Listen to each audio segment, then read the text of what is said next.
Hi hello guys, ಎಲ್ಲರೂ ಹೇಗಿದ್ದೀರಾ? ಎಲ್ಲರೂ ಚೆನ್ನಾಗಿದ್ದೀರಾ ಅಂದ್ಕೊಂಡಿದ್ದೀನಿ. ನಾನು ನಿಮ್ಮ Hema Kumar. Welcome back to my YouTube channel. ಇವತ್ತು ನಾವು ಮಾಡೋಕೆ ಹೊರಟಿರೋದು ಮ್ಯಾಂಗೋ ಪುಡ್ಡಿಂಗ್ ಮಾಡೋದಕ್ಕೆ ಬೇಕಾಗಿರೋದು 1 ಕಪ್ ಮಾವಿನ ಹಣ್ಣು, ಸಕ್ಕರೆ ಮತ್ತು ಕಾರ್ನ್ಫ್ಲವರ್. ಈಗ ಮಾವಿನ ಹಣ್ಣನ್ನು ಮಿಕ್ಸಿಗೆ ಹಾಕ್ಬಿಟ್ಟು ಚೆನ್ನಾಗಿ ನುಣ್ಣಗೆ ಗ್ರೈಂಡ್ ಮಾಡ್ಕೊಳ್ಬೇಕು. ಆಮೇಲೆ ಅದನ್ನು ಪ್ಯಾನ್ಗೆ ಶಿಫ್ಟ್ ಮಾಡ್ಕೋಬೇಕು. ಪ್ಯಾನಲ್ಲಿ ಮೀಡಿಯಮ್ ಫ್ಲೇಮಲ್ಲಿ ಇಟ್ಕೊಂಡು ಅದಕ್ಕೆ ಮಾವಿನ ಹಣ್ಣು ಏನು ರುಬ್ಬಿರ್ತೀವಲ್ಲ ಅದಕ್ಕೆ ಸಕ್ಕರೆನ ಹಾಕ್ಕೊಂಡು ಮಿಕ್ಸ್ ಮಾಡಿಕೊಂಡು ಚೆನ್ನಾಗಿ ಕೈ ಬಿಡ್ದಲೆ ಅದನ್ನು ಚೆನ್ನಾಗಿ ಮಿಕ್ಸ್ ಮಾಡ್ಕೋಬೇಕು. ಸಕ್ಕರೆ ಎಲ್ಲ ಕರಗಬೇಕು.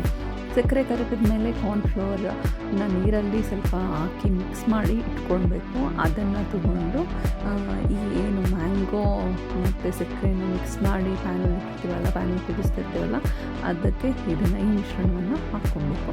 ಆಮೇಲೆ ಚೆನ್ನಾಗಿ ಮಿಕ್ಸ್ ಮಾಡ್ತಾ ಬರಬೇಕು, ಇಲ್ಲಾಂದರೆ ಗಂಟಾಗುತ್ತೆ. ಸೊ ಕೈ ಬಿಡ್ದಲೆ ಮಿಕ್ಸ್ ಮಾಡಬೇಕು. ಮಿಕ್ಸ್ ಮಾಡಿದ್ಮೇಲೆ ಈ ಕನ್ಸಿಸ್ಟೆನ್ಸಿಗೆ ಬರಬೇಕಿದು. ಈ ಕನ್ಸಿಸ್ಟೆನ್ಸಿಗೆ ಬಂದಮೇಲೆ ಈಗ ಫ್ಲೇಮ್ ಆಫ್ ಮಾಡಿಬಿಟ್ಟು ಆರೋದಕ್ಕೆ ಬಿಡಬೇಕು. ಇಲ್ಲಿ ನೋಡಿ, ಸೆಟ್ ಆಗೋದಕ್ಕೋಸ್ಕರ ನಾವು ಯಾವುದೇ ಮೋಲ್ಟ್ ಹಾಕ್ಕೋಬೋದು. ಮೋಲ್ಟ್ ಅಂತ ಯಾವ ಶೇಪಲ್ಲಿ ಬೇಕು ಆ ಶೇಪಲ್ಲಿ ಹಾಕ್ಕೊಬೋದು, ಅಥವಾ ಬಾಕ್ಸಲ್ಲಿ ಈ ಥರ ಹಾಕ್ಬಿಟ್ಟು ಇಡ್ಬೋದು. ಒಂದು 6 hours ಫ್ರಿಜ್ಜಲ್ಲಿ ಇಟ್ಮೇಲೆ ನೋಡಿ ಈ ಥರ ಟೇಸ್ಟಿಯಾಗಿರೋವಂತಹ ಮ್ಯಾಂಗೋ ಪುಡ್ಡಿಂಗ್ ರೆಡಿ ಆಗುತ್ತೆ. ತುಂಬ ಟೇಸ್ಟಿಯಾಗಿರುತ್ತೆ. ನೀವು ನೋಡ್ಬೋದು ಎಷ್ಟು ಜಲ್ಲಿ ಆಗಿದೆ ಅಂತ ಹೇಳ್ಬಿಟ್ಟು. ಜಲ್ಲಿ ಥರ ಇದೆ. ಮಕ್ಳಿಗಂತೂ ತುಂಬ ಇಷ್ಟ ಆಗುತ್ತೆ. ತುಂಬ ಟೇಸ್ಟಿಯಾಗಿರುತ್ತೆ. ಐಸ್ ಕ್ರೀಮ್ ಥರ ಇರುತ್ತೆ ಅಂತಲೇ ಹೇಳ್ಬೋದು. ತುಂಬ ಟೇಸ್ಟಿಯಾಗಿರೋ ಮ್ಯಾಂಗೋ ಪುಡ್ಡಿಂಗ್ ಹೇಗಿತ್ತು ಅಂತ ನೋಡಿದ್ರಲ್ಲ, ಇದಾಗಿತ್ತು ಈ ದಿನದ ವ್ಲಾಗ್.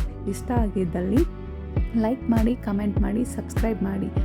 ಹೇಮಾ ಕುಮಾರ್ 1294 ಚಾನಲ್ನ ಸಬ್ಸ್ಕ್ರೈಬ್ ಮಾಡೋದು ಮರಿಬೇಡಿ. ಹೀಗೆ ನೋಡ್ತಾ ಇರಿ, ಸಬ್ಸ್ಕ್ರೈಬ್ ಮಾಡ್ತಾ ಇರಿ. Thank you for watching.